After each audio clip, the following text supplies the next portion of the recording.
Hey everybody, it's Bust with Battles with Bust number 369, and today we're going to be doing battle in the Runeterra Open Worlds Qualifier. And so, if you're wanting to just jump ahead straight to the gameplay, today we are going to be playing Samira Pantheon, we're going to be playing Nasus, and we're going to be playing Jax Ornn. If you want to stick around for a little bit through the intro, I don't talk about these decks too much in particular. We've covered them all previously in the channel, with the exception of Nasus. Nasus we will be covering in the video after this. But typically you can scroll backwards in time, or if you're watching this a few days later, that Nasus video may be out there. And so the way that we like to go about these is just to talk about the best of three format itself and how we came together with the lineup. And with this format, it's just so heavily built around Samira, and that's just got to be the easiest ban in the world. I try to consider some of these lineups or some potential that could maybe beat down on Samira, but it's just not possible. It's like every single Samira deck is so good. It doesn't matter if they're playing the Fizz version or the Pantheon version or the Varus version. You don't really want to be battling with any of them. And so I think it's a mistake from a player perspective to not bring Samira to this event. And then I think it's a mistake from the opponent's perspective to either not bring Samira because she's just going to get banned, or play some kind of weird lineup that tries to target her down. There's no way you're going to make it through the course of this event playing 10 rounds and winning 9 matches against Samira that many times. It's just not going to happen. And so I can't recommend that. Up next is the concept of Tristana, and I'm just not super happy with the Tristana decks at this point. I feel like the meta has kind of evolved to be able to deal with them, and I expect her to show up in force. And so while the metrics for like these champions showing up with like Samira, you would think that something like 50% of the matches would be pretty big. I expect that to actually be much higher. I feel like in the past, when it's come down to these really powerful decks and making their way into the format, like 50% is kind of the maximum you'll see for any of these things. I think Samira is going to crush that today, but I think Tristana is going to sit around that 50% mark. And I don't really want to play Tristana. I don't want to play a bunch of Tristana mirror matches. I don't enjoy the deck. I don't think it's particularly good, but it's what we're going to end up seeing a lot of because that's what the meta has kind of dictated. And so what I've kind of decided to do with this lineup today is I'm looking to play decks that can coin flip against Tristana. So decks that have that roughly kind of 50-50 matchup, but then have a set of decks that are good against the anti-Tristana decks. And so I feel like the most common train of thought and thread of thought and how people are going to approach this format is I'm going to bring Samira, it's going to just get banned. I don't care what version I'm playing. I'm going to ban opponent's Samira, they're going to ban mine. That's off the table. That means everyone's going to have Tristana up. And so for your third deck, you're going to be looking for a deck that's very capable against Tristana, since you're never going to be able to ban the deck. And so that's where you start to see decks like Aatrox Vayne. That's where you start to see decks like Kai'sa Garen and Kai'sa Action. That's where you start to see a lot of the real bruisery style decks that just have giant overwhelms in it, like Alawi. And that's where you also see the last one I had in mind is slipping me. We'll get it when we come up to the matchups. But I'm looking to be good against those decks. Ekko Jinx was the last one. And so the idea with this lineup is the decks we're going to be bringing are, 50-50-ish against Tristana, but they are very good specifically against Ekko Jinx, Aatrox Vayne, the Alawi decks, and then when there's so many, it's so hard to remember it off the top of my head. But that's the idea with the lineup. We can pull up the matchup tables here real quick and show you where we're coming at with this. On the right side, the stuff we're banning, we have all of the Samiras. Just never going to play this, never going to go up against Samira. That's just going to be our auto ban along the way. If for some reason opponent thinks that they're ultra clever and they're going to not play Samira but bring some kind of triple control lineup to where they have, say, like Karma Set and some Seraphine deck and then like Heimerdinger Jace, then we're going to ban out Karma Set. And so I figure maybe in like 1 or 2 matches throughout the day we may see this ban into Karma Set, but the idea is to ban Samira. The follow-up ban after that is Karma Set. And then if for some reason whatever opponent doesn't have any of those, then absolutely fine. I think we're going to be in pretty good shape. Up here in the top left, this is the matchup against all the Tristanas, the Nasus version, the Bilgewater version, and the Demacia version. And they're all pretty close, right? It looks like our decks are slightly unfavored in these matchups. The Nasus deck seems to be stronger against the Bilgewater version. The Demacia version should be a little bit stronger against things like Nasus. We've tried to account for this a little bit, but the Jax Ornn looks to be a loser across the board. Now, I don't think this is using Jax Ornn with the idea that we have of playing Bellows Breath. All of the Jax Ornn data I've seen is kind of messy, and it doesn't include Bellows Breath, and so I think we might have a bit of an edge there. But again, we're not looking to be super good against Tristana. We're looking to be good against other things and kind of coin flippy against Tristana. And so then below this, the stuff that we're actually out here trying to play against: Aatrox Vayne, Ekko Jinx, and then the various Kai'Sa decks. You can see across the board, we tend to have pretty good matchups against all of these. That's the idea with what our deck list is doing, is targeting these specific decks and hopefully being good there. Down in the bottom section, this is the other stuff that we're just never going to be able to come in and ban out. We're going to have to play against Lurkers. We're going to have to play against Ashe LeBlanc and the like. Whatever. Some of these matchups are okay. Some of them are a little bit worse than we would like to see. And then, of course, the big weak link across all of our matchups is going to be the Jax Ornn deck. But I think the Jax Ornn deck is capable of beating pretty much everything in the format. It shouldn't be one of these decks to where it gets completely dumpstered, but it has enough game to where I feel comfortable taking it into unfavorable matchups and still being able to come out with victory in the end. And so, to speak to the individual deck lists themselves, Samira Pantheon, this is the one that we've been playing across the course of the channel. If you're new to what we're doing here, we're playing this full 2-drops package between Samira, Cosmic Youngling, and Lunari Cultist. We're trying to complement them with the full 6 set of Darken equipment, and I really love the Darken equipment with how good they are early and good they are late. And so I don't like bringing in packages like Saga Seeker, especially as we're going to be looking to play against a bunch of Tristana decks, and so I don't like bringing out a bunch of 1 health units against decks that are chock full of group shots and pastry tosses or pie tosses, whatever the thing is called. And so I prefer to be just a little bit slower with the likes of Cosmic Youngling and not bringing that 1-drop package in with the Lifesteal guy and the Faded unit. Up next, we have our Jax Ornn deck. We featured this on the channel a few videos ago, and then the big idea and concept we're coming out here with Jax Ornn is going to, of course, be the Bellows Breath. Bellows Breath being this fantastically powerful AoE spell. If your opponent is flooding the board with a bunch of cheap units, then we have the great way to come in and just kind of clear them all out. My concern with Jax Ornn in this meta is that it's not open deck lists, and so ideally this would be kind of a perfect situation to where opponents probably not familiar with Jax Ornn, and then with them not being familiar with Jax Ornn, even if they're a little bit familiar with it from seasons past, they're not going to be expecting the Bellows Breath. And so ideally we would be able to get a bit of surprise value out of this. You can still go and look up players on the deck tracking sites like on runeterra.ar, and you can grab their deck lists. And so people do have the potential to just go and look up all of our deck lists. I'm not going to be doing that today, but ideally in a perfect world, our opponents wouldn't have knowledge of our Bellows Breath. Last but not least, we are playing the Nasus deck, the Vault of Helia deck. I have edited it a little bit. There aren't a real consensus on how this deck should actually look. My thoughts and ideas on this deck are, number one, you want to have the Predict package. I've seen quite a few people not playing Predicts, and that is absolutely bonkers to me. And so we're playing the 3 Forsaken Bakai, 2 Ancient Preparations to give us those additional ways to try and search up the Vaults of Helia. To expand out on that just a little bit, we do have a bit of a utility package in this deck that you don't always see.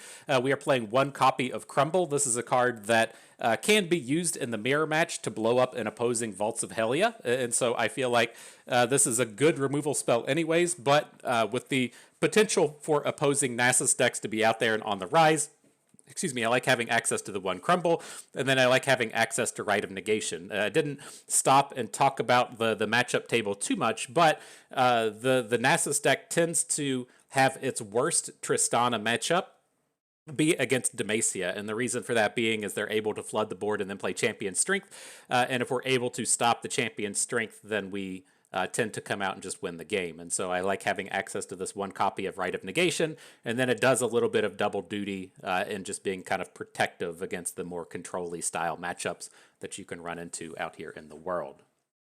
And so that's the lineup. Those are the decks. Before we jump in, you regulars know what we got to do. We got to pay the pay-to-win price. And I was surprised with these decks. I thought that some of them would be pretty close, but the pay-to-win price has not been completely paid out on this thing. Who comes out here and plays Shadow Isles cards, am I right? And so out of the Nasus deck, we're going to make sure the Ceaseless Sentry gets the premium treatment. He is good to go now. I am feeling pretty good about that. He's ready for battle. In the Pantheon deck, I was surprised with this as well. We talked quite a bit about the Targonian Telstones. This is the only one left in this deck not turned premium, I think. Is Camphor premium? I can't remember if we premiumed our Camphor. We can fix that if we haven't. Not premium. Oh, it's your day, my dude. It's your day. Now we have it fully premium. And last but not least, we were going to make some serious edits to the Ornn deck. We were really worried about the Ornn deck in terms of this being a deck we're going to have to play every time and not having a lot of positive matchups across the board. And so we are going to heavily pay to win for this one. Oh, man, I thought our Adept Weaponsmith wasn't ready to go. I thought there was one unit in here. I might have forgot. Did we hit? Is it just the champions? Oh, there it is. It's the Wild Claw's Ferocity.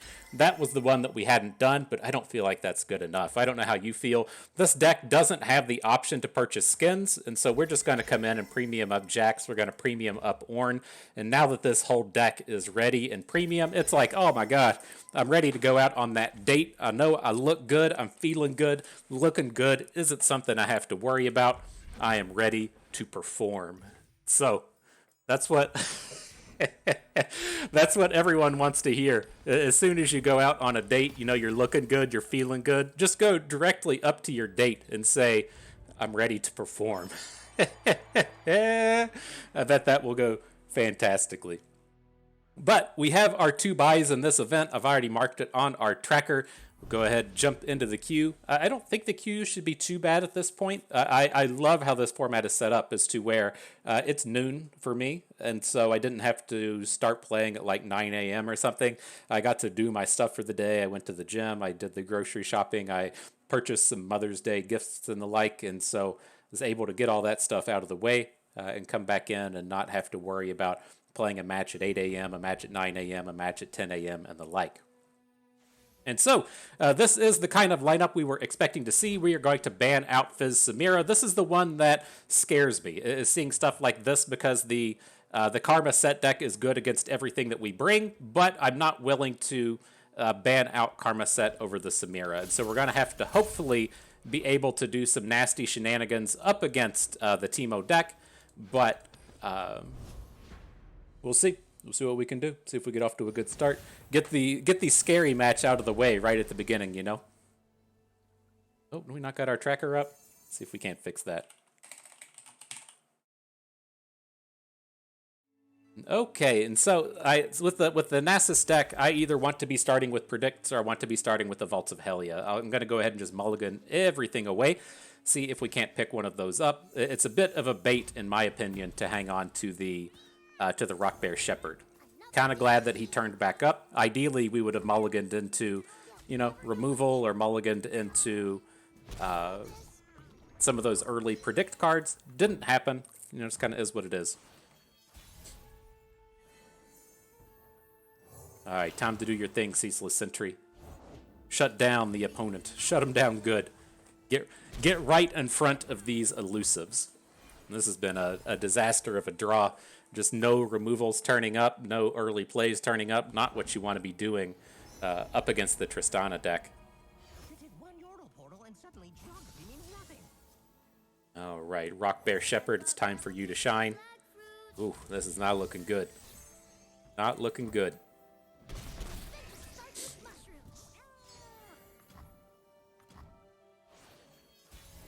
We got to play something and anything? Nope. Sure don't. So let's come in with the Ceaseless Sentry. I don't think opponent ever blocks here, but if they do, that would be pretty awesome. I'd like to get some cycle here. Just search for literally anything that we can play. It's a bit of a bummer in terms of how this hand breaks out, as to where, we do have Vengeance in hand. It would be cool to cast a Vengeance on some of these units, but we're pretty far behind at this point, and so we can't play a Bakai and a Vengeance in the same turn. All right, just get the shit draw out of the way. Am I right? Just get this thing done and over with.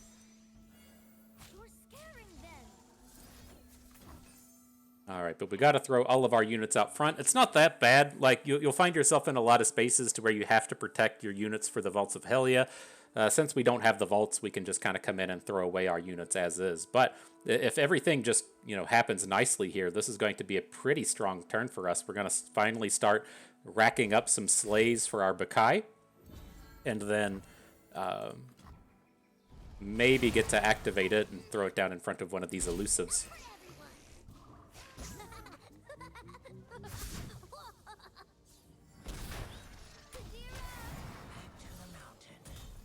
Okay, Forsaken Bakai ready to party. Need like a 1 mana removal spell. Soul Harvest is close enough. Might find the time to drop it down on something. We can probably open... We could look, I guess, to open drop it on the Bandle Painter, but that's not going to be quite good enough. Like, I think we're stuck with this round with dropping a Bakai, and then we're going to have to play a 2 mana Soul Harvest onto something. But let's see if we can't get some slays first. If he wants to put a unit in front of the Grumpy Rock Bear, then we might find ourselves in a way to where we get the kill on the unit for slay number 1, get the second slay with Soul Harvest, and then get to kill something with the Bakai. Opponent disagrees, but it was worth a shot. Gotta have something go right, you know. Oh boy, and he's picked up the scout equipment for next turn. Maybe we'll just have the time to get in front of it. If he wants to... His unit's just going to die this turn. Maybe... It's not going to go well either way. But we'll see. Okay. GG. Let me restart the game real quick and see if we can't get the tech tracker on screen. Alright, we'll see if that did the trick. We'll run the Nasus deck into Karma Set. This is a not very good matchup. The Karma Set deck packs a bunch of Aftershocks, and so with their way to actively kind of blow up the Vaults of Helya, they just have that way to really come out and get in front of your big landmark plan. But reasonable enough start without a vault. We've got the Forsaken Bakai and Rockbear Shepherd. Rockbear Shepherd is one of the ways that we can potentially start to run over these games, to where if we get the double Shepherd and then are able to summon some of those big 5/5s, you get a little bit of opportunity.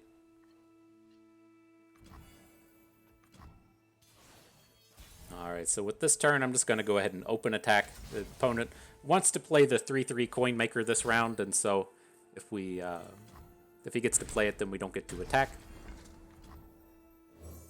In with the old Rock Bear Shepherd. Not too much coming out of the opponent. I'm scared. I don't know about you, but I'm scared.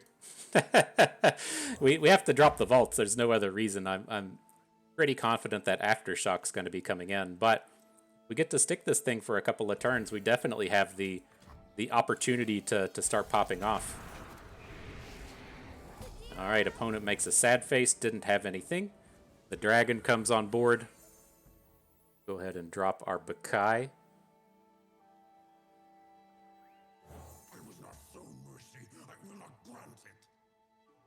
See if he plays a set this round.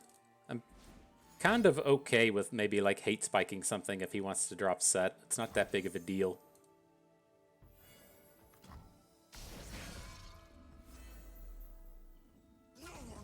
Let's just go ahead and bring the attack. It's like he shouldn't be able to kill the Bakai, right? His 3 mana kill should be an Aftershock. And so if he's not able to Aftershock the Vaults of Helya, then he's probably not going to have the Aftershock for our Bakai. So it should be a coin toss as to whether or not we lose the Bakai or we lose the Grumpy Rock Bear to bring in Nasus. Here comes the big dog. He is ready to party. If you're not familiar with this deck, the next thing that will happen is that Nasus should die, and it'll bring back the Rekindlers, and the Rekindler will resummon Nasus. But we got a chance to take down this set. Let's go for it. Should get us pretty well lined up for the next round. Tag out's more than perfect. He's not going to get to add anything else to the board this round. We still lose the dragon, but we're building up. Now, the thing that's kind of interesting and curious for next turn is we're going to get the Slay on Nasus up to 9. And we can hate spike the Ceaseless Sentry to try and get a Slay so our Nasus can flip. I'm kind of interested in pulling that off. We'll see what happens here. We're presenting the lethal, so he's going to have to respond. I was going to say, if he's got the Concussive Palm for Nasus, it's not like a real win for us anyways.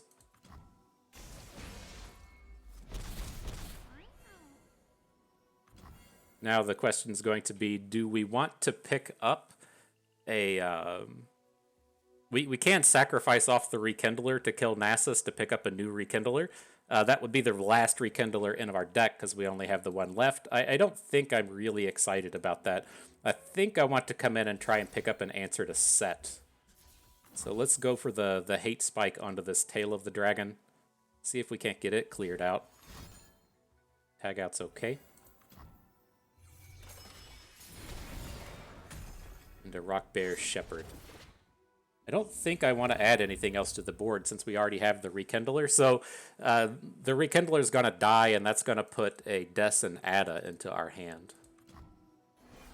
Maybe we should have Ancient Prep to just dig for the removal spell. I'd like to find a Vengeance at this point. The way that opponent's going to pop off on us here is going to be if they get a flipped Set. But, I mean, he's pretty far away in terms of mana. So I think we're okay. Let's just Rekindle. We're going to be fine in terms of space. The Rekindler will eat the husk. So we'll have the space for the additional Nasus to come out. I saw you looking at me. Kind of interesting. The set attack into the Rekindler won't cause him to flip and get barrier. And then if he's just sitting there with 1 health, we can kill him with the darkness. Pretty cool, I tell ya. Pretty cool.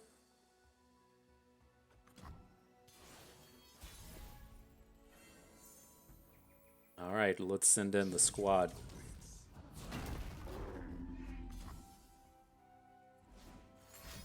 Is it enough? Can we do it? Have we dodged a bullet? You're gonna have a lot of answers here. Okay, okay.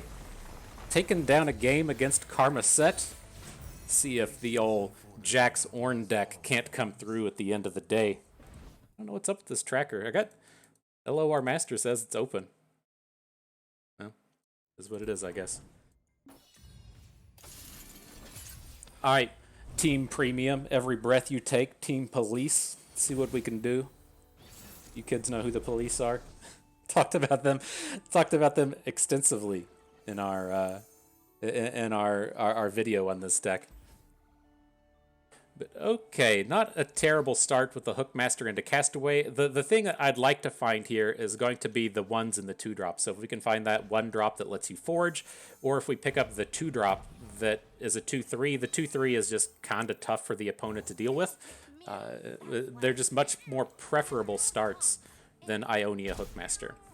But good stuff now. We can actually just drop the Jax this turn, since he's going to have 3 health and be protected from a high note or from a Mystic Shot. It was Mystic Shot. Curious, he pulled a spell out of the left, pulled it back, and then put the Mystic Shot down. So I'm curious if there's anything to read into that. But I'm going to drop in the Hookmaster. We want to be picking up these Pana Pains. This isn't a matchup to where... what do you call it? This isn't a matchup to where the AoE thing, our Bellows Breath, there we go. It's not a matchup to where Bellows Breath is incredibly important, but it does allow our units to survive it if we do want to cast it at some point. I mean, if it gets to clear out a Concussive Palm and give a unit +2/+2, that's not that bad of a deal at the end of the day. Alright, so it was the high note coming out of the left side of his hand. I didn't see if it was the card he drew for the turn. I just assume it wasn't, given the way that he kind of pressed those cards forward.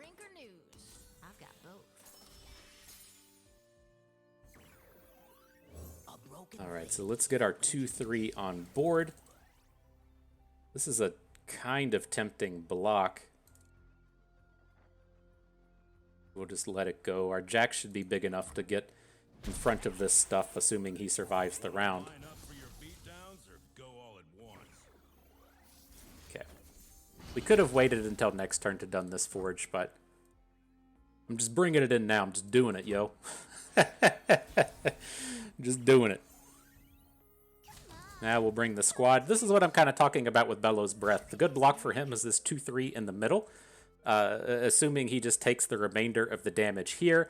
Now, if we get to say Bellows Breath the Jax, it's going to be enough to kill the Smooth Mixologist, and our Hookmaster is not going to die because it has Tough attached to it. So we'll see if that turns out to be relevant at some point, but that when you're playing against things like Tristana, that's where you find it to be a little bit more important, coming in and picking up the tough. I'm just going to go ahead and take the clear. I like going into this next turn having Jax be big enough to get in front of Set. Right, Set's going to have... Oh shit, hang on, he's not going to have enough. But I still like it, and then we'll have the mana to Three Sisters this set if we need to. No hold. I saw you looking at me. I think I would rather Unforgiven Cold. It's a little bit more expensive.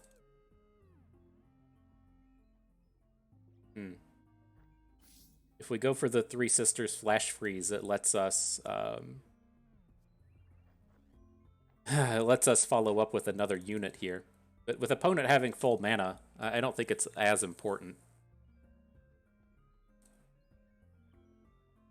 Are we going to be fish fighting this turn? This is probably okay just to let the Jax go. Is it? I don't know. My ultimate worry with this turn is if we go in with one of these spells and then he still just has a Concussive Palm or he has another spell. We've gotten like really invested in that unit when it's not that strong. But we can still add the Ruthless Raider, give him the +3/+3 out of the Light of Acathia. Start off on next turn. Not a great spot to be in. We got a lot of work we got to do, but something. And then we're a little bit protected with the Three Sisters if he's going to come at us with... if he's going to come at us with a burn-based removal plan.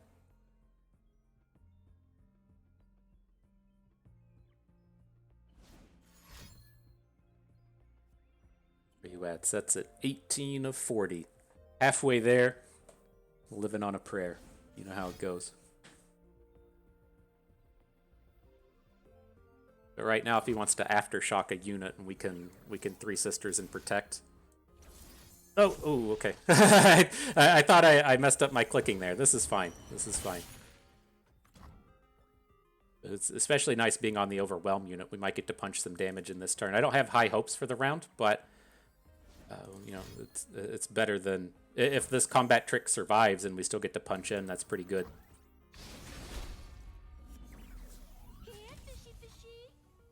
You cannot win. Okay.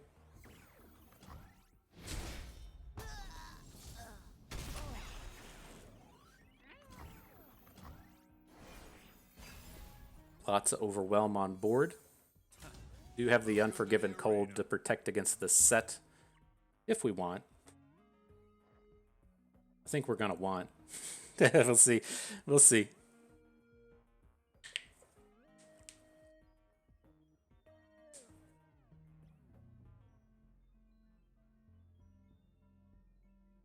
This would just be so much nicer if we had one more mana. If we were able to Unforgiven Cold, Pan of Pain, and play the Weaponsmith this turn. Be pretty stoked.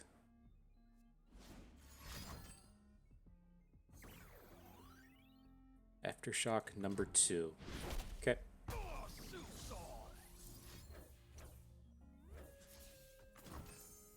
Nope. Let's try and get the set off the board. The Light of Acathia is at least pretty cheap to add back to the board, right? Just only a 1 mana equipment.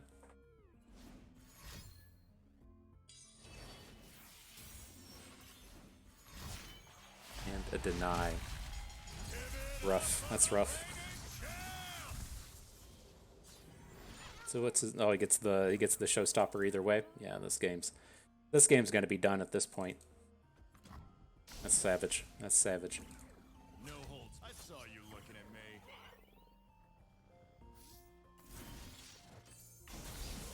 Well, let's at least make him drop the showstopper onto our Ruthless Raider, and then maybe, maybe we can do something next round. This is gonna obliterate the enemy, so we want to pick up the Light of Acacia. I just have to spend so much mana on this bullshit.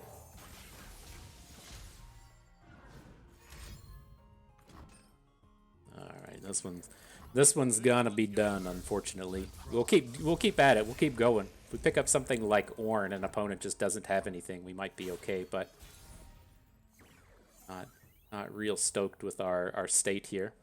Fight or die. But we can pick up 2 Overwhelm units for the round. That's not so bad, right? To put the Light of Acacia onto our dude.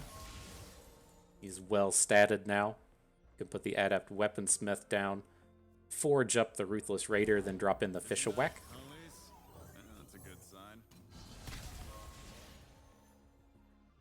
So we got 13, right? It's like if he doesn't have any cards, then we're at lethal at this point. If he just has a handful of bullshit and can't come in and stop us.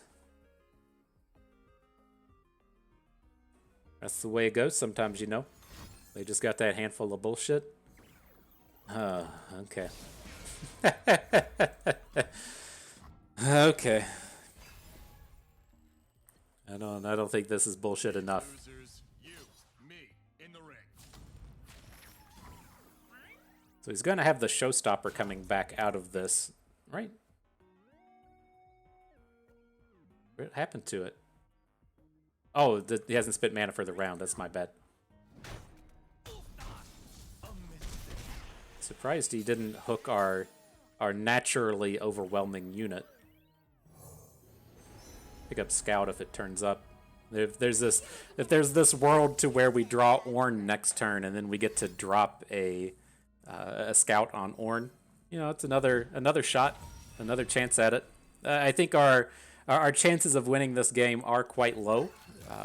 It's probably pretty close to 0, but I think he's played all of his concussive palms, and I know he's played at least 1 tag out. And so I mean, we're back to this point to where, I mean, we've got 10 overwhelm. We pick up a Fury of the North, that'll get us right in there. Bellows Breath getting us right in there. Oh my gosh, squeeze the cheeks, boys. This is gonna be so good if this pops off. Oh man, I'm just getting aroused by the dreams of what could happen right now. Oh man, look at that. You get the full AoE onto his board and grow both of our units. You're mild chub right now. You're mild chub. I know. Lady boners about, mild chubs all around. If this pops off, oh my gosh, he hasn't snapped off a deny yet. Uh-oh. Oh, are you kidding me? He drew it off of the showstopper?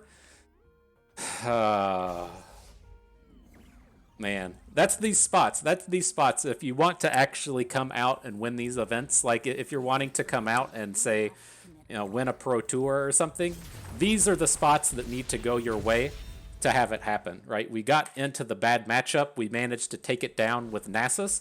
We go into the second round with the bad matchup again, and we're still in this spot to where we can achieve lethal. We've found greatness. We found the way to actually end the game. And then the opponent just comes at us with the card draw into the top deck. I mean, I'm thoroughly convinced that he saw what was coming and then was like, uh-oh. That was not on the plan. That was not in the thing. Because we know he was really limited in what he had. But, oh, man. So close. But, yeah. Especially as you're getting yourselves up into those like really high levels of play. Holy shit, he left Samira up. Okay. That's something that you're going to kind of run across is, you know, if you have to go and go like, you know, 15-3 across the best in the world, you have to have those spots go your way on occasion to just take down those big events. But nonetheless, sorry if your boners are deflated. Your opponent bringing that boner poison right to you with the fucking deny, playing the bullshit decks. It could have only been worse if he was playing Seraphine or something, you know? All right. Back to the match at hand, up against Alawi Swain. I'm not going to start off with Samira here. I like leading off with the Lunari Cultist, dropping the Darkened Ballista, and then having this big unit on board that also starts to level up our Pantheon without a ton of work.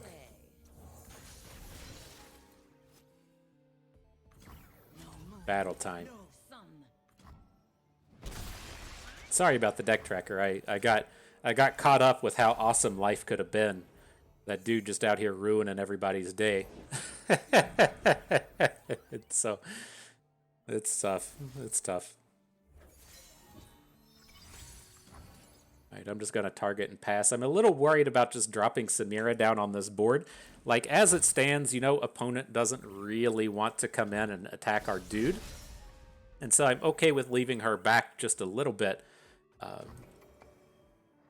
And it's this is fine. Just let these targets go.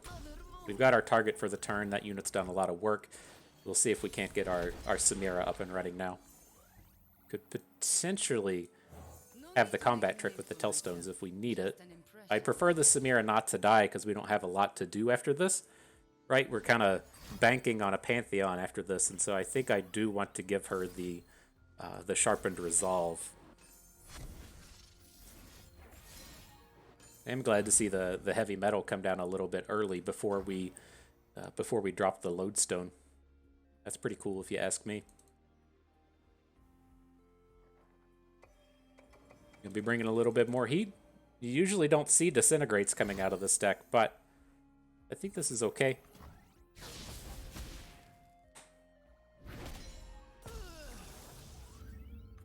Hopefully it's okay, right? We need a little bit of something to do this next turn. That's the kind of the pain point in losing our Samira there. Second Pantheon's fine. I'm gonna keep targeting him. We needed to get the targets for Camphor. Interesting. I mean, it's like he most certainly has another Disintegrate or something, right? I mean, I'll take the bait. Whatever spell this is that's about to come down and try and ruin Pantheon's day, I'm on board with it. Nice. So I thought it was going to be in the middle of combat. We actually get to drop the gem instead of using the flare. I like to have the flare just to be a little bit safer later on. Okay. Right, because we could still say drop Pantheon on this next turn and then flare him instead of using Camphor.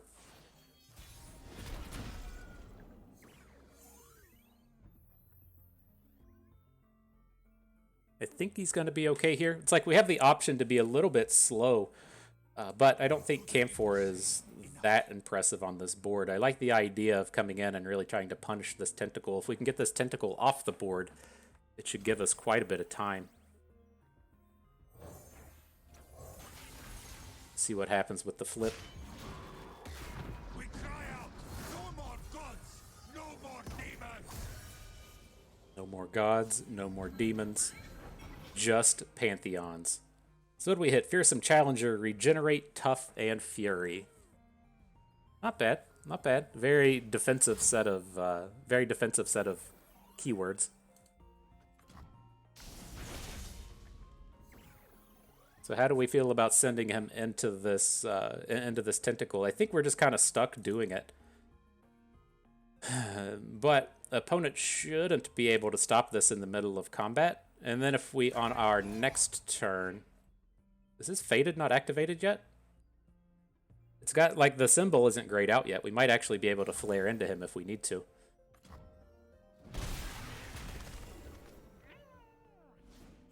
Scorched Earth. Okay, good to know. One of the worries in coming against this deck is as we have to move over to playing Nasus and then finding out if they have Scorched Earth in their deck or not. A lot of these Alawi Swain decks have moved into that prize fight package, and so it's good to know that's not what we're... Or that's good to know that we're up against the potential problems.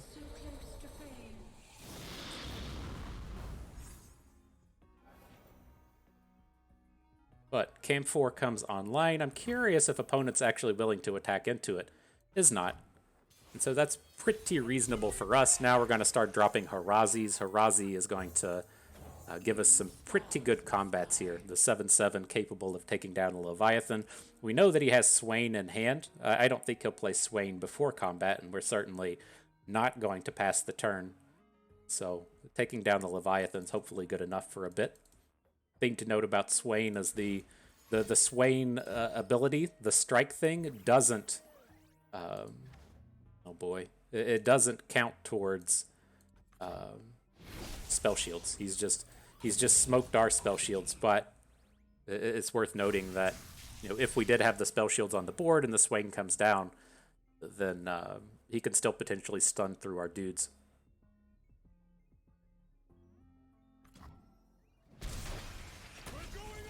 I'm curious if this is going to be a Swain into a Swain already in hand, and then a Ravenous Flock onto our dragon.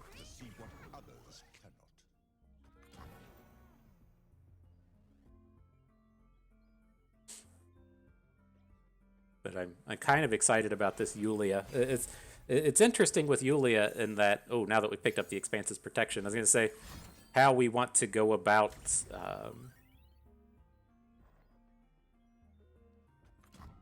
our Harazi.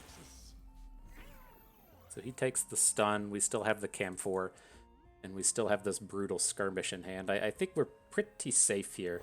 I'm just gonna go ahead and start leading out with this overwhelm. We have all the tools we need to fight through this.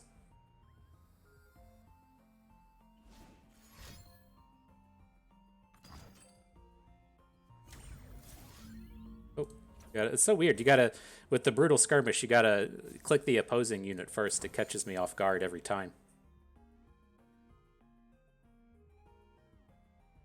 He's down to one card in hand. Gotta feel pretty good about this space. Alright, rip Swain. And so now next turn, we should be able to Spell Shield the Harazi, pass Spell Shield Harazi over onto the Yulia, and then be in a pretty good space. Oh. He did? That's so weird. He had the Swain, but he didn't use the Ravenous Flock.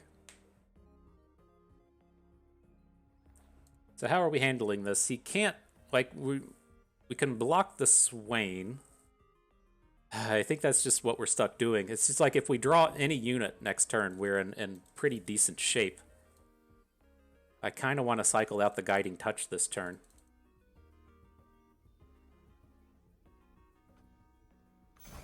Okay.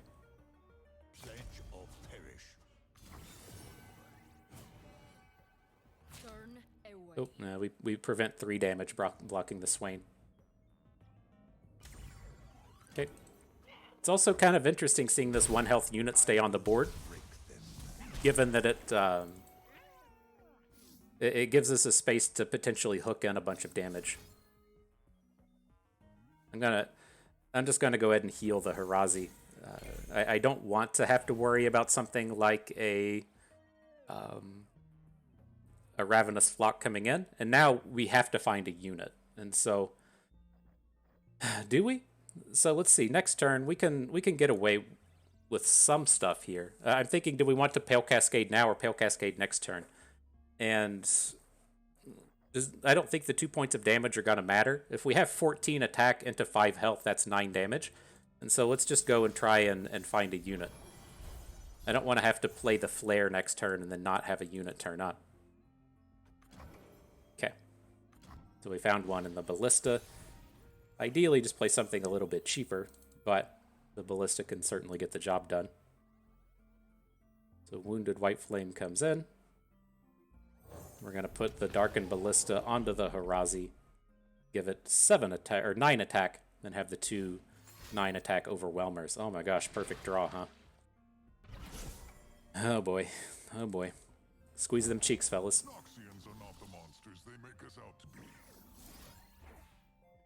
Well, I was hoping to have the Spell Shield carry onto our units into combat, but hopefully this is enough.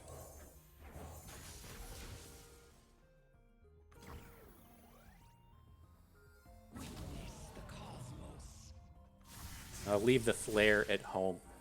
No particular need to hook in any of these units. He can block with Broadmane, block with Swain, and we're still coming in for the 9, and so we might want to save it to deal a point of damage to face.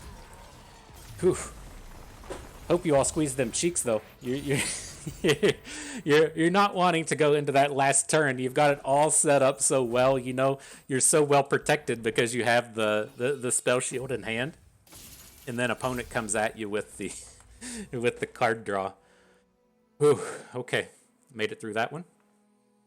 See what we can do with the old Nasus deck. And again, good to know the Alawi Swain deck has the Scorched Earths in it. They usually just play 2 copies. The versions I'm familiar with play 2 copies of Disintegrate, 2 copies of Scorched Earth. But there's no like guarantees in there that that's what the opponent's going to bring. So with this, I'm just going to take the full mulligan outside of the vaults. We need to find some early plays to get going with it. And then if something does go wrong with the vaults, I'd like to have something like the Rockbear Shepherd. And so don't want to be drawing double Decenata, that's for certain, but the remainder of this has been okay. And I'll go ahead and just put the unit on board. It's interesting with this deck, like a lot of times, you just prefer to play the Ancient Prep on the second turn so that you can get the Rockbear tick the turn later. Not what we did here. Hopefully we don't regret it too much.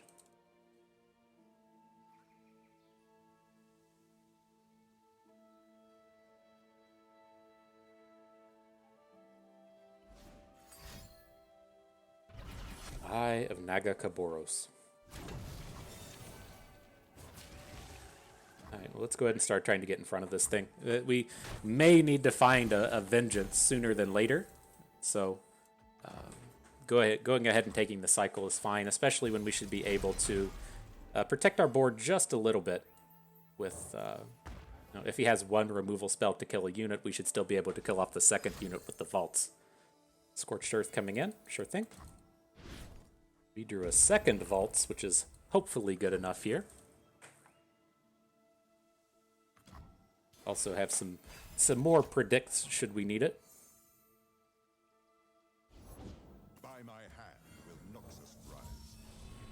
Alright, so we'll pick up the 5/5. How do we feel about this stuff? So what's going to happen here is we're going to play the vaults. He can't answer it. We can block with our 5/5. I don't really want to. I want that unit to kind of turn into Nasus. And so if we're planning on our Rockbear sticking on board, then we do want it. We don't want Nasus. But if we're going to worry about opponent having a Ravenous Flock, then we kind of do want to keep this Nasus. I don't think we want him here. I think we want to just cycle it away and then just take our chances with drawing a Vengeance or something next turn.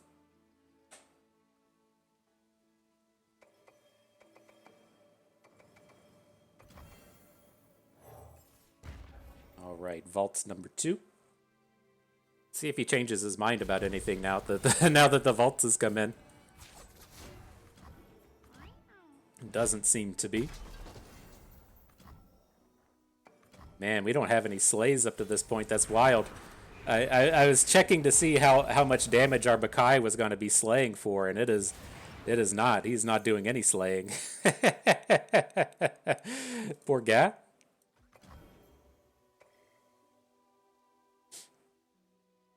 All right, though. We can continue on with the vaults. It is worth remembering, though, the Rekindler is the top of the line, since we did draw both copies of Decenata. Fairly awkward, and so we'll be wanting to kind of go out of our way to throw away the Rekindlers as they come up.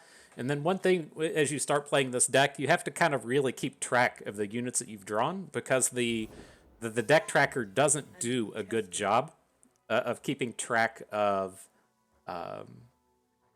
what comes out of the decks through the vaults. And so we know right now we have 2 Rekindlers and 2 copies of Nasus in our deck. How do we feel about this board? I kind of want to get the Bakai on just to stall a little bit. I'm a little bit worried that he's going to be able to start overwhelming us, and if we just have a little bit of time, I'll feel better. So there goes the Nasus. That gets Rekindler out of our deck, but this is not an actual Nasus, right? There's still 2 copies of Nasus in our deck.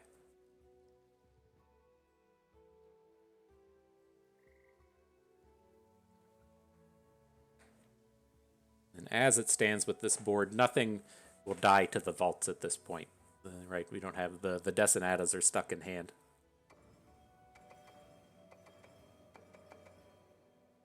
A bit awkward, a bit awkward.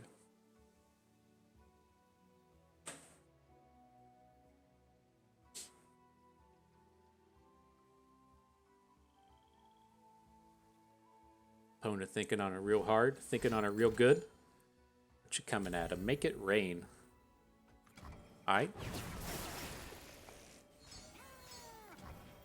I think we just keep passing.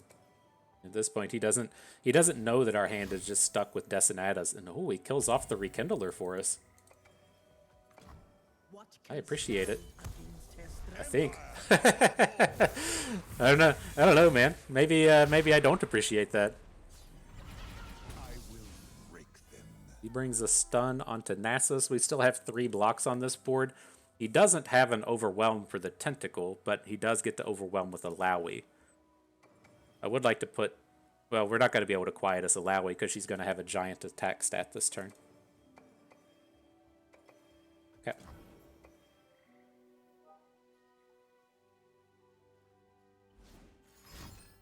And a Parlay. That's a little bit more painful. Because we're stuck on this board, right? We can't really add the Rekindler in here, but it is an opportunity. Do we just die? Like if we take 7 from Swain?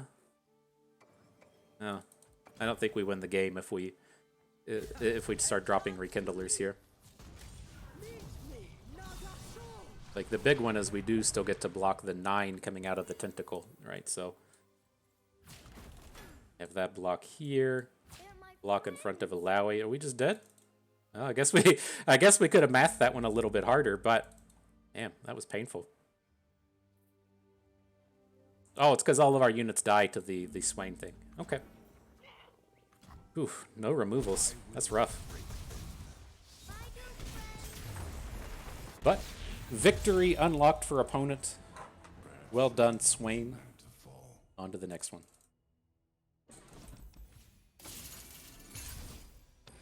Perhaps we should have played that Rekindler.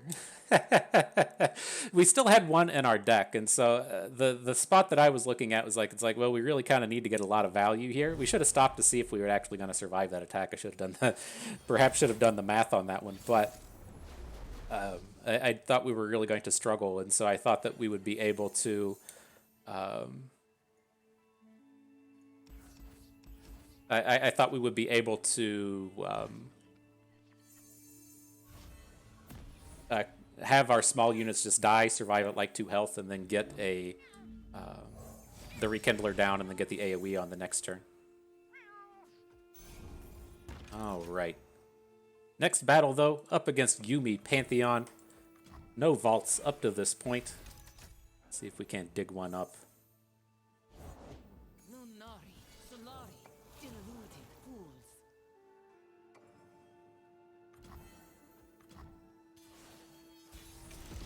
No attacks. I appreciate that.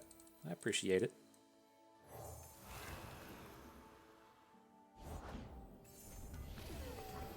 Alright, let's keep stalling. He's going to start getting targets now with the gems, but we don't have too much going on, and then I feel relatively safe having the Vengeance in hand.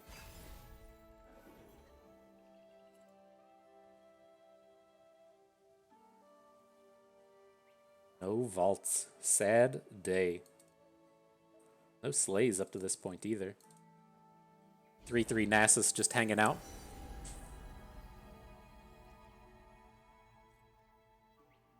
Anyone seen any sheep around here? So what you got? Quick attack. That's fine.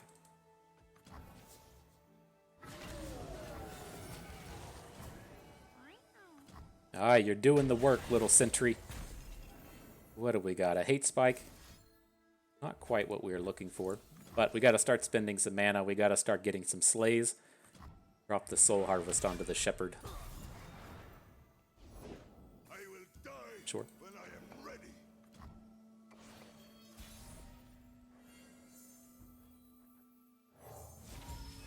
How about you, Ancient Prep? What do you got in here? Don't really want any of these. We're too many slays away from the Bakai being particularly good.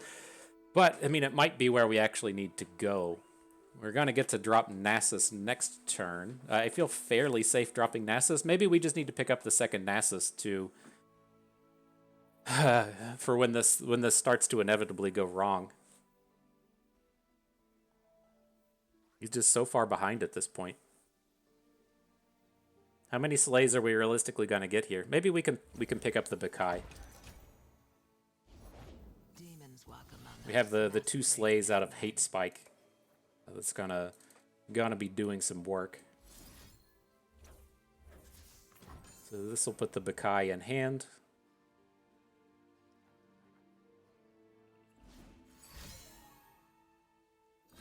Sure.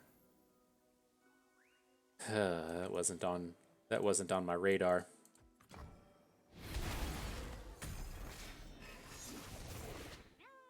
I was really hoping that would get us up to the 3 slays, and then we could say Desert Duel this Saga Seeker to get us up to the requisite number.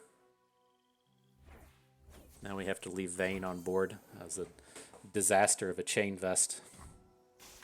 Is this the vent of fear?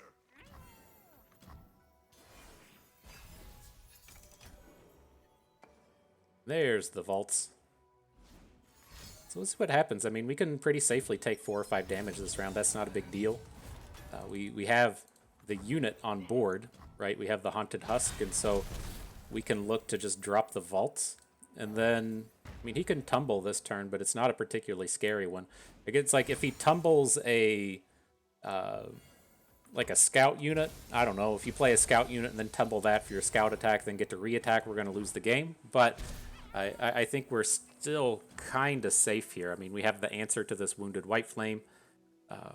We can start building up a little bit of board as we get a slay off of this Bakai. It's just now, the real kind of like bummer part to this is we have to start worrying about these units like the Lunari Cultist. Gives him a little bit of opportunity to just attack around us.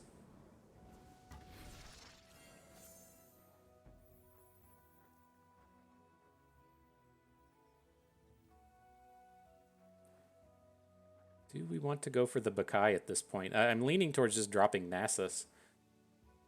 Like, assuming everything sticks around for this turn, like, Nasus is going to convert into Rekindler into Nasus, and then I think we're safe from that point. And then we still have the 4 mana for Rite of Negation if he's going to drop a Rally or something onto us. Can we just lose Nasus here? Like, I really want to be vengeancing this this Wounded White Flame, but it's like if he comes at us with a if he comes at us with a barrier, not a barrier, a spell shield, then we're kind of fucked at that point. Okay.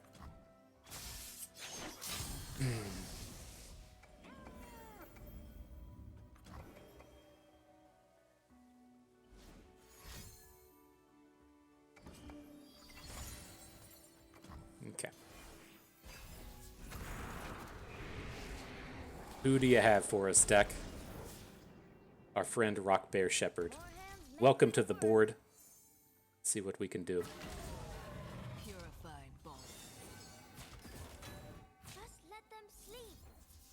So we have to block the Wounded White Flame, right? If he's going to have a spell shield, a Bastion, the Targon thing, whatever Divine Judgment is, we have to have the block or we just lose. As it stands, looks like we'll take 4 damage now. I would say that we're pretty much dead at this point. This has gone pretty bad, but kind of is what it is. And the tumble comes in, yeah. Whew, brutal. Brutal, Nasus. That's not good, my friend. That's not good. All right, well, our chances at that top cut are done, but we'll still continue on. See if we can't get a real win for the day. See if we crank out 2 or 3, you know. That's tough. That like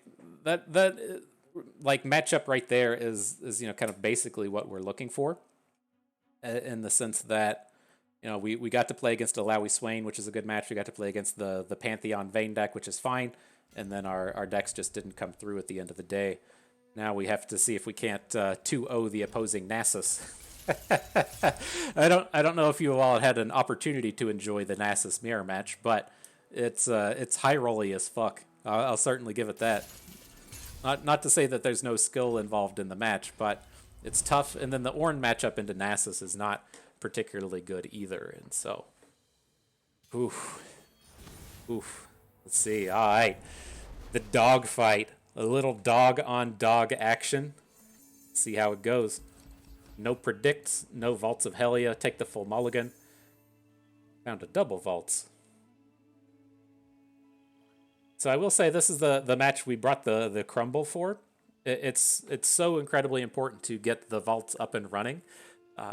And then if you're able to kind of like vaults on vaults with your opponent, you're on parity. But if you're able to either draw the vaults and your opponent doesn't have it, or if you get to blow up your opponent's vaults, then it gives you a much stronger space. And so we'll see how it goes.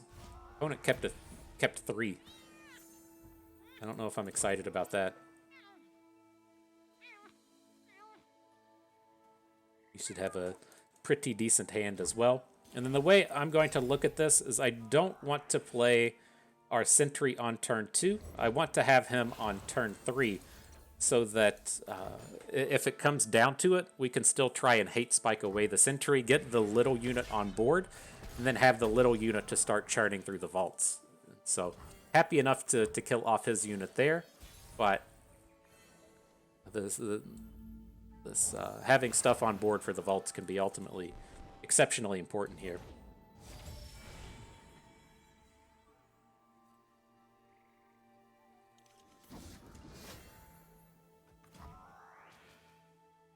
Not going to drop the Soul Harvest just yet. If he wants to come at our hate spike, I like having the removal. He's got a vault. Wee's got a vault.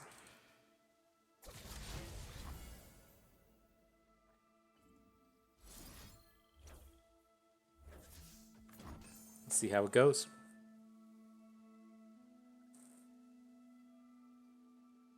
Like for him to have no units. Ugh, damn. Okay.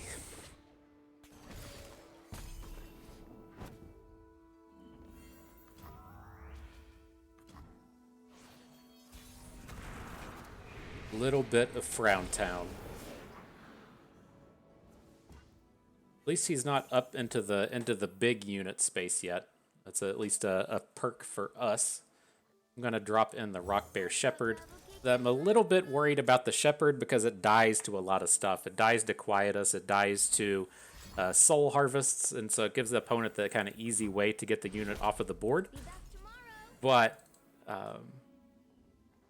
I just wanted to start getting the bigger spells on board like the Rock Bear. So now we do have a lot of potential to be in trouble. If opponent does have a 5 cost or even a 4 cost unit here, it's gonna be probably irrecoverable. But we gotta get something going here. I think it doesn't seem like much, but he's at such a huge advantage having a unit in the vaults against just our vaults. This, I don't want to draw Nasus. I'm leaning towards the hate spike, but we probably just want the Bakai. I was really hoping to find a Vengeance or a Crumble out of that. So we'll just go in with the other predict and see if we can't get it up and running.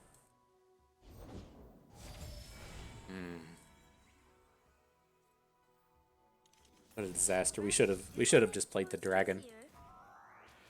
Like, I think I was just ultimately worried about him having a unit on board to cycle through. And us not having a dragon has just turned out to be just a pure disaster.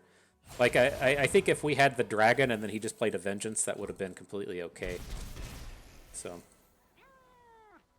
it's rough.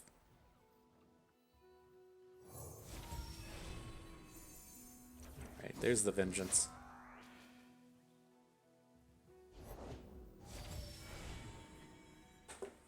So the dragon will turn into the Bakai. Then if we can take the Bakai... Well, no, he's going to have 2 5s next turn, isn't he? He's going to have the Bakai, and he's going to have the Rock Bear. Jesus, and he's still sitting on Vengeance mana.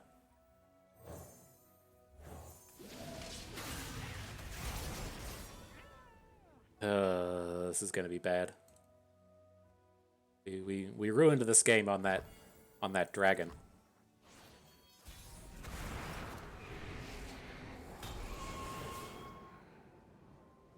Alright, Bakai on board though. Here comes the Vengeance.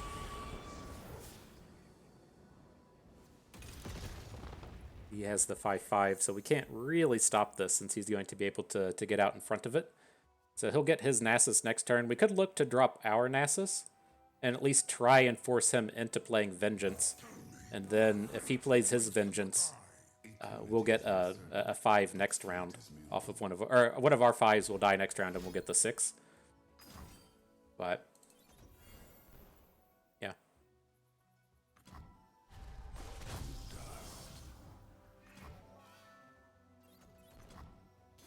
All right.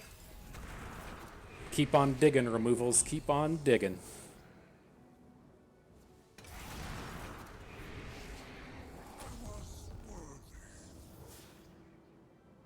All right, Nasus on board. Rock Bear on board. Kindler's kind of interesting. Can't play him this round. We have to Vengeance the Nasus, but I give you a interesting. That's what I give you. Okay. So now what happens if we play our vaults, right? We can play vaults, assuming our units don't die at this point. The first vaults will kill Nasus. That's going to give us a Rekindler and another Nasus. And then the next vaults will kill will kill the Rekindler and put out Decenata. And then that will be the end of our board. I think this is okay. And then if he has something to remove Nasus, then we'll get the Rock Bear will still die. That will become Nasus. Nasus will become the Rekindler.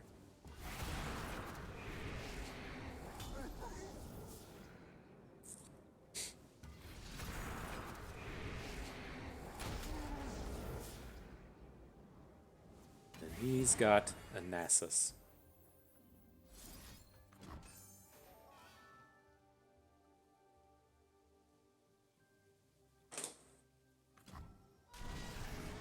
Alright, all of his little dum-dums have been cleared out. Whew. I'm curious if he ends up like killing one of our units here, and then we get to play the Rekindler and get 2 back. Like, we can't stop this, that's fine, but we can get a ton of stats on board.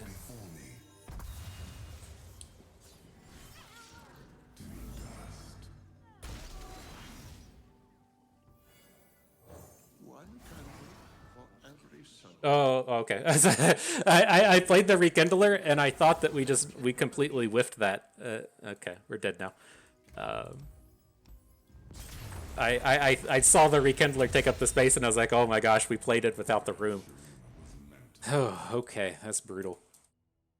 We are about to get savaged. We're back in that space to where we have to play Karma Set twice. That's just not what our lineup was set to do. I really did not expect this degree of Karma Set to be out here. I feel like if we go and look at the stats at the end of the event, Karma Set's only going to be in like 10% of the lineups. But I wonder if this is one of these spaces to where in Magic you would have what you call the draw bracket, is to where you're playing your control deck. It takes fucking hours because you're out here playing blue-white control, and so you end up in a match and a draw, and then that happens, you know, disproportionately to the rest of the control deck players,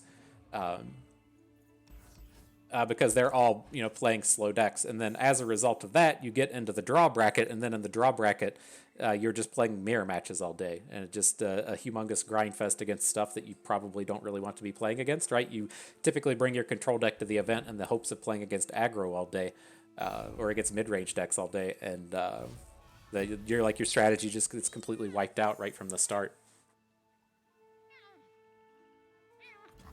All right, though. With this, I'm gonna come in. I'm gonna lead with the Bakai. I want to shape things up a little bit to where we drop the Ancient Prep on 2, and then we get to start using it once the Rock Bear's on board. And then I was typically going to just be digging for the vaults, but having the first Rock Bear in hand, we actually have the opportunity to get this really aggressive Rock Bear start going. And so we can come at them from a different angle that just doesn't get answered by Aftershock. Don't really want any of these. We'll just set the pass on that.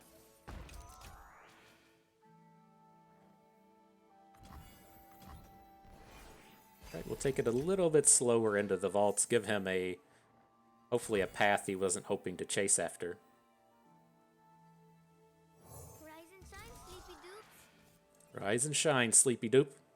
You're going to Aftershock our shepherd? Risk the vaults coming right at you? He says no. He says, I know better than that. That won't be happening today. Do make chores easier. Come and get it. Look at that aggro. Whew. Bakais and what are you, Clocklings? I'll make it my Nastiness coming through.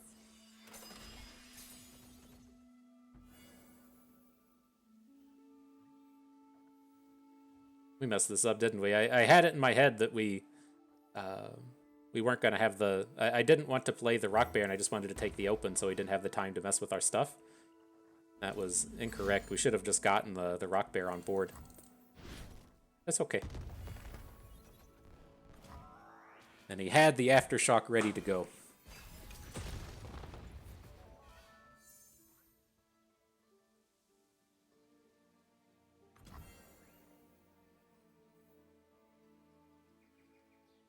Nobody's pulling your tail while I'm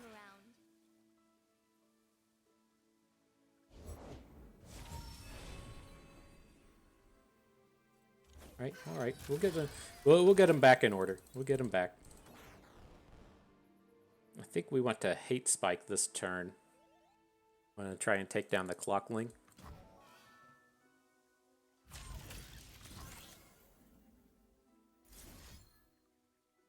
So we don't need 2 of these anymore. Let's get rid of our weakest unit.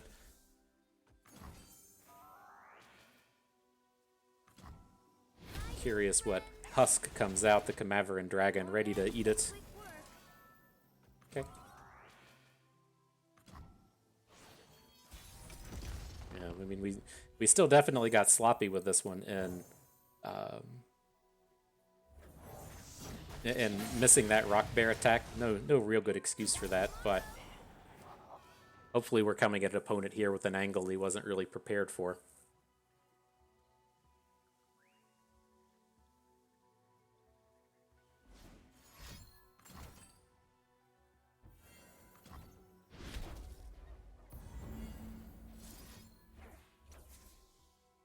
This would just be lethal, right? Had we gotten that additional Rock Bear in. Brutal. This one's on me. That's what happens when you get sloppy. That's what happens. Hopefully that's enough, though.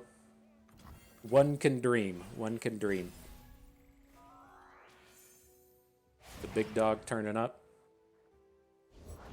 Technique is for lightweight. So this is an interesting one. Like, I want to crumble out this set, but we don't want to be like... It's a disaster if we say crumble off a 2-cost unit and then he's able to Mystic Shot the thing away. So we'll just crumble off of a Rock Bear. We only need to deal 1 point of damage, and so while having the big stats isn't irrelevant, it is important that we don't just get counterspelled here.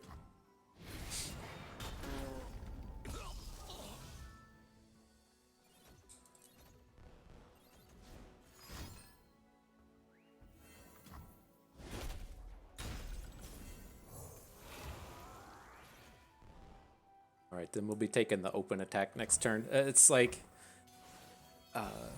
I don't want to attack, or I don't want to play Nasus and then opponent have a concussive palm and then get to stop 2 units with 1 unit. So we'll just go ahead and send in everybody, make him have to have multiple spells. He sends the Mystic Shot to the dome. Calls it a day. Oof. All right, so that one was sloppy. Maybe that's how you end up in the 2-loss brackets, just being sloppy like that. But able to take down victory. Now, come on, Ornn. You gotta do us good. You were doing okay in that last Karma set, but you didn't bring your premiumness forward, and so I'm counting on you to do a little bit more today. A little bit more. All right, reasonable enough start with the Artisans. Again, these are pretty good against Karma's set since they just don't die to their removal, right? You have to drop Aftershocks on these Artisans to take them down. So, nice little aggressive unit in the early game. Still need to pick up an equipment-based unit, but it's okay if we don't have it until turn 4 or turn 5, and then we get to drop the 2-time and dedications just a little bit later.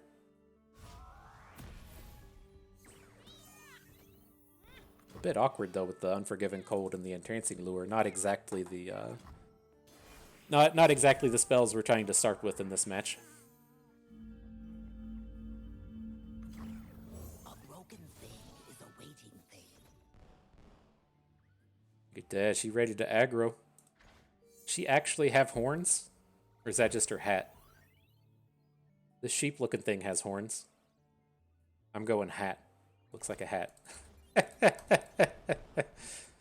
That hard-hitting analysis everyone was looking for. You're welcome. I got it. I got it here just for you. There are stories in the ringing of steel.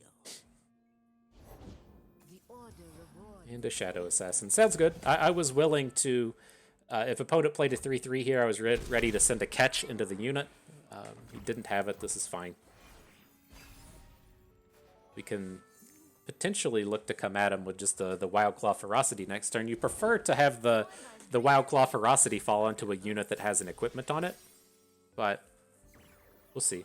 We'll see how the mana breaks out here. As it stands right now, we don't really need to mess with it. Then we're going to pick up the Panapane. Fighting food and cooking evil. No, switch those. Just in case they're going to come at us with some of those big AoEs. So what do we got? A Ruthless Raider. It's a bit of an awkward space here when we don't have the equipment. I think we just want to fill out the board, and then maybe we'll get something going with the Entrancing Lure. Like if he doesn't come out and try and say like Concussive Palm the Combat Cook early or something, then he can still hang out. Fight or die.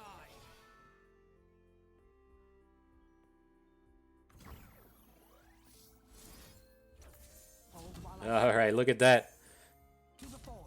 Aggro sheep friends, right? Aggro sheep friends, that's what we're bringing to battles today.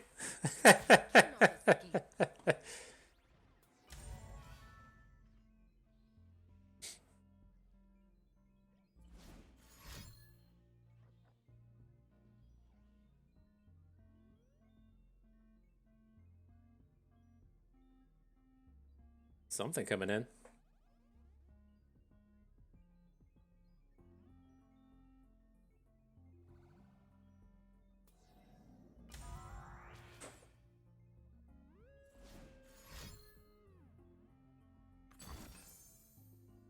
Mystic Shot and a Tag Out. Okay.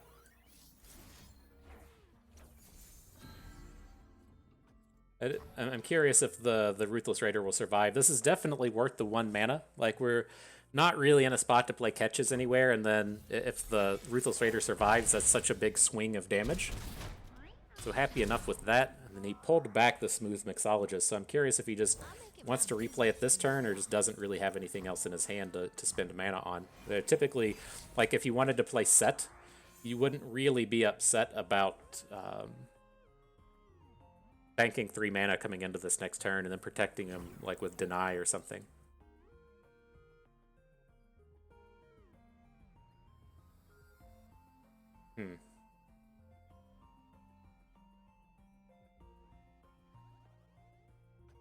All right.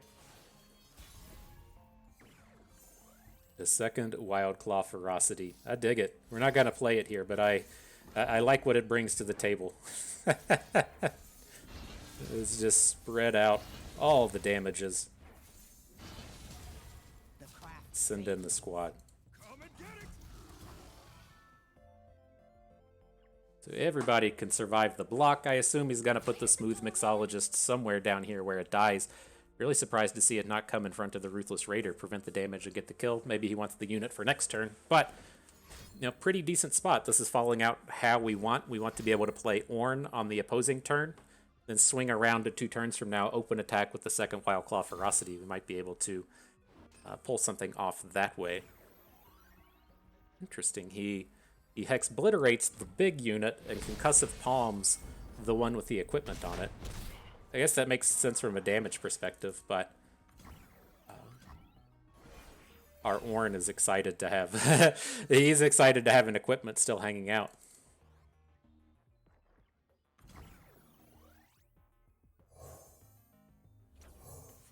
Fine, I'm here. Let's get on with it. All right, there's Ornn, and then I'm ready. I'm ready to get ferocious. Whew. Can we do it? Can we bring it in? Karma comes down to block. All right. I'm ready to fight. I'm ready to battle. I'm ready to send in the team. Get ferocious, yo. To the forge. Hot full of pain. All right. That's what we need, right? That's what we need. I don't think we're gonna get a lethal here. We have, like, if he blocks all of our units, we only have 7 damage to the left, and so it's close, but I don't feel like it's gonna be enough.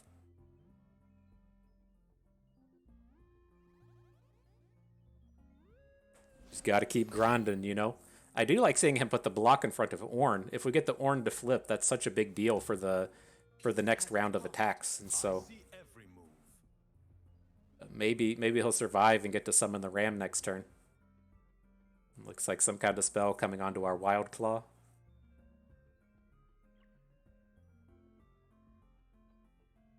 Whew.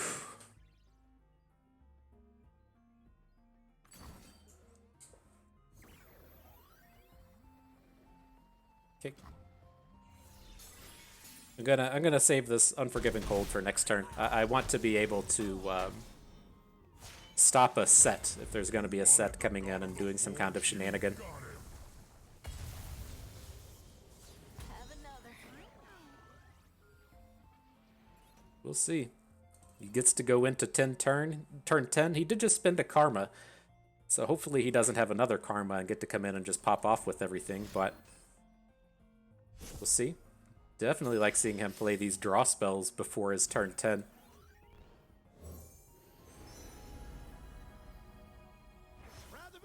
But this looks fun too. All right. Do we get to untap? Can we get there? Fish fight. He drops the set. Never lost yet, and I ain't starting now. Ain't no fight I can't win. So let's go ahead and drop the fish fight. Ideally, I mean, we're pulling the equipment back to our hand.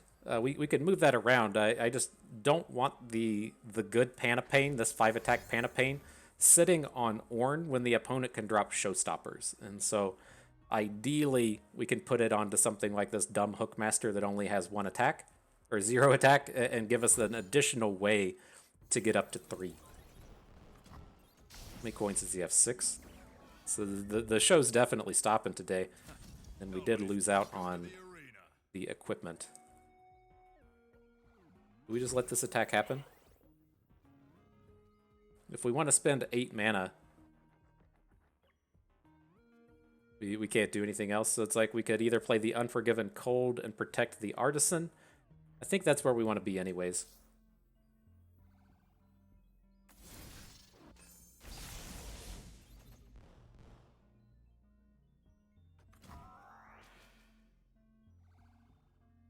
The other thing we have an option with here, I was a little too slow to think on, is he's going to play the coin, and he's going to get the Showstopper. He's got a Showstopper Ornn, and then he's going to be able to just kill off the castaway. And so do we want to Bellows Breath the castaway, or is that too greedy?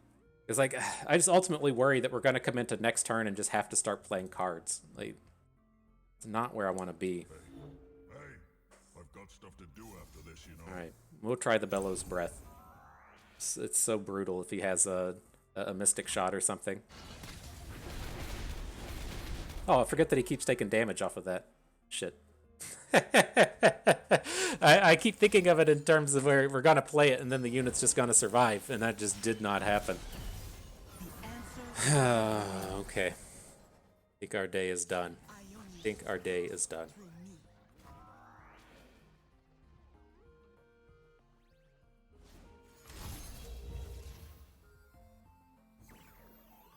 Yeah, we helped him out. Now the artisan is just dying because of the spell that we played. How do we get the Fish Whack? Is that not on Ornn? Oh, that was on something else. We had... When you get obliterated, you don't get the equipment back.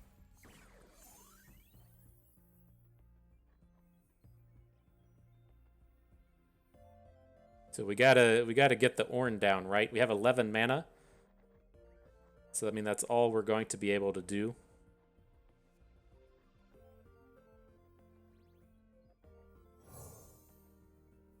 Is it too greedy? Like, what are the chances that he actually spends like 12 mana this turn? I don't know. We have to have something go right here, and so I'm just going to drop the Fish Whack on the Combat Cook, see if we can't get him to spend some mana that he doesn't need to spend, and then we're going to follow up with Ornn and hope, dream. You say maybe one time. It's not gonna happen. He's gonna have a concussive palm or something, but. Whew.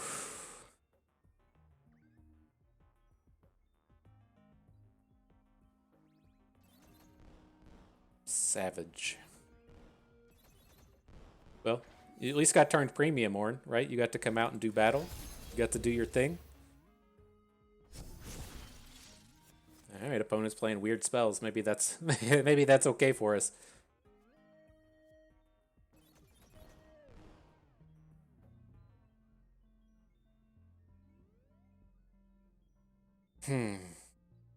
Maybe they just don't have it.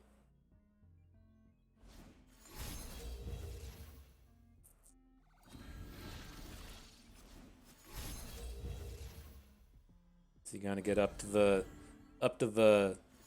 unstoppable force, the showstopper?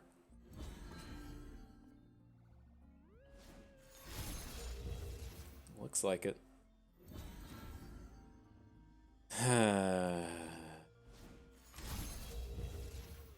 Alright, GG. So, sad day. No matches were technically won. That's brutal. We got from a 9-win set in the beta open. We had a 9-win set in the next one, and then we come into this one and just have Disaster Strike. And so I didn't have the biggest of expectations for this. I knew that the Nasus deck and the Jax deck were a bit of a wild card, but I was suspecting we were going to be able to do a little bit better than that. But we did run into the absolute disaster lineup twice, and so it's a bit awkward having to do that. But you know, at the end of the day, that Karma match wasn't horrifically bad. You know, we were able to take 2 matches out of the 4 off, and so getting a 50-50 win rate against it wasn't that bad. But you know, the thing that always strikes me whenever we play in these events are it's like very clear that you should be playing Samira. Like literally every single person in the event should be playing Samira today. As you look at the events like the Aegis tournament, the Aegis team event, all 32 teams brought Samira across the board. I think I can't remember if it was a 32 team event at this point or an 8 or a 16 team. I think it's 16 teams at this point, and all 16 teams brought Samira, and 11 of the 16 brought Tristana into that event. And it's just so super clear that you shouldn't be allowing Samira to be played. We won all of our games with her. There's just nonsense whenever she didn't get banned.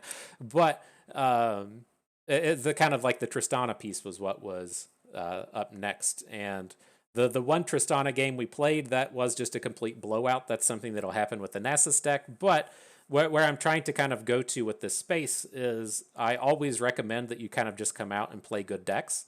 And this lineup of things that we ran into today is exactly why. Like, we saw the lineup once as to where it was Samira, Tristana, and Karma set. That was kind of whatever. But then we just had a bunch of like random wildcard shit after that. And if you're trying to play these lineups that are looking for very specific decks, you run into a lot of trouble if you aren't able to find those decks. And it's one of the things that I don't know how like Hearthstone is panned out. Like, I came from a land of competitive Magic to where you just bring one deck to an event, and so you never really had decks that would like breach 20% of the meta. If it was something to where they were like completely ridiculous, you would see like Skull Clamp decks that would get up to 33%. You could get up to the real like rock, paper, scissors types of the meta, or you had some ultra ridiculous events to where Jace the Mind Sculptor was just the best card around, and that would get up to like 50% of the meta, and the meta was really limited just in the sense that Jace the Mind Sculptors were so expensive. And you don't run into that space to where you have to bring multiple decks, and so it's not really an apples to apples comparison. I don't. It's been like a decade since I've seen the competitive Hearthstone scene, and I don't feel like it was to the same degree that you would see Runeterra, and as to where the absolute best decks in the format would still be like 60% of the meta. And it's just so wild and weird to me that as we play this game, I suspect as we look at the stats that Samira is going to be like 75% of the meta, but I ultimately wouldn't be surprised if that's just like a way overshot and it's only something like 45%. Like, it's just so weird that Runeterra kind of plays out like this. And so yes, you will have people that run through the event and then just play against Samira, Tristana like all 9 rounds, but I think it's just much more likely, and what I've always kind of preached in the past, that you're only going to play against that stuff like 50-60% of the time, and you have to just be kind of prepared for all of the other garbage. And so that lends to just playing like a lot of good decks that you're really kind of familiar with. And with this lineup, I was happy with the Samira Pantheon. I'm ultra comfortable with it, and I really like it. I knew that we were never going to get to play it, and if we did, we would just win. That's what happened. But it was these kind of remainder matchups that I wasn't really pleased with, and that it didn't turn out as well as I would hoped. And it wasn't like we were in a lot of just like really tight matchups, although the Ornn against Karma set games were kind of close. It's still a bad match, but I think I've kind of deviated from that path of where I just played the good decks, just take like whatever the top 5 win rate decks of the meta are, pick 3 of them and run out there. Just seems to be so much more like respectable and comparable than trying to target a specific matchup, because you're just not going to see it enough. Like, I think even within this meta, it's easy to get in the mindset to say that I'm going to design a lineup to play against Samira, and that doesn't really make sense in the sense that the Fizz decks are so different from the Jinx decks, are so different from the Varus and the Pantheon decks. They're kind of the same, but just saying that I have a lineup that's good against Samira doesn't really make sense, and so it's kind of tough there. But nonetheless, I wish we had had a little bit more success, but it was just not in the cards today. We could have played better. We could have brought a better lineup, but those aren't the important things. The important things, had a good time doing battle, and we learned some stuff along the way. All you can really ask for in any event. And so that is going to do it for us today. I hope everyone enjoyed the video. Hope you maybe learned a thing or two along the way, and you had a good time watching. So this is Bust, and we thank you for being here.